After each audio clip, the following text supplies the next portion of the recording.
తెలుగు రాష్ట్రాల రైతు సోదరులకి గుడ్ న్యూస్.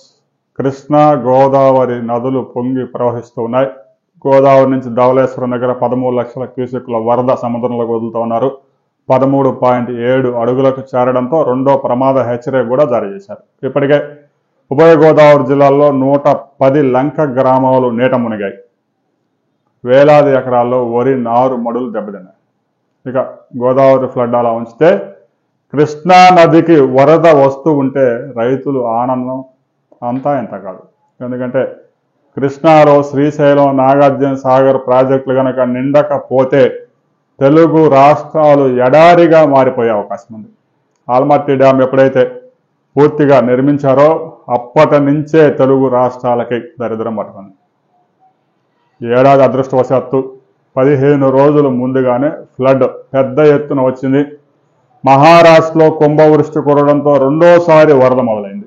కోయినా ప్రాజెక్టు నుంచి 2,50,000 క్యూసెక్ల వరద ఆల్మట్టి డ్యాంకు వదులుతున్నారు. ఆల్మట్టి నుంచి 3,12,000 క్యూసెక్ల ఫ్లడ్ నారాయణపూర్కి రిలీజ్ అవుతోంది.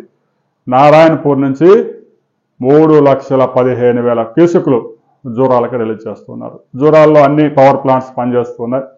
పవర్ ప్లాంట్స్ ద్వారా ఒక 32,000 క్యూసెక్లు, 42 గేట్లు ఎత్తివేయటం ద్వారా 2,90,000 క్యూసెక్లు, 3,22,000 క్యూసెక్లు శ్రీశైలం ప్రాజెక్టును చేరుతా ఉంది. ఇప్పటికే శ్రీశైలం ప్రాజెక్టులో 129 టీఎంసీల జలాలు చేరాయి. గంటకి 1.5 టీఎంసీ పెరుగుతోంది. ఒకవేళ ఎవరైనా వీడియో ఒక 4-5 గంటలు లేటుగా చూస్తే గణాంకాలు తేడా ఉన్నాయి అని కంగారు పడాల్సిన అవసరం లేదు. ఇక శ్రీశైలం ప్రాజెక్టు నిండిపోయినట్టే. కృష్ణానదిలో ఉన్న ఫ్లడ్ ఆ విధంగా ఉంది. రాబోయే 36 గంటల్లోనే శ్రీశైలం ప్రాజెక్టు గేట్లు ఎత్తివేయడానికి కూడా అధికారులు ఏర్పాట్లు చేస్తున్నారు. ఇప్పటికే 866 అడుగుల జలాలు శ్రీశైలంలో చేరాయి. ప్రతి 4-5 గంటలకు ఒక అడుగు పెరుగుతూనే ఉంది.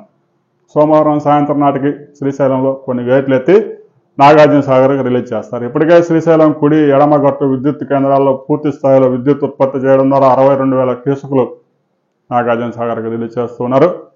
నాగార్జున సాగర్లో కూడా 506.9 అడుగులకి నీరు చేరింది.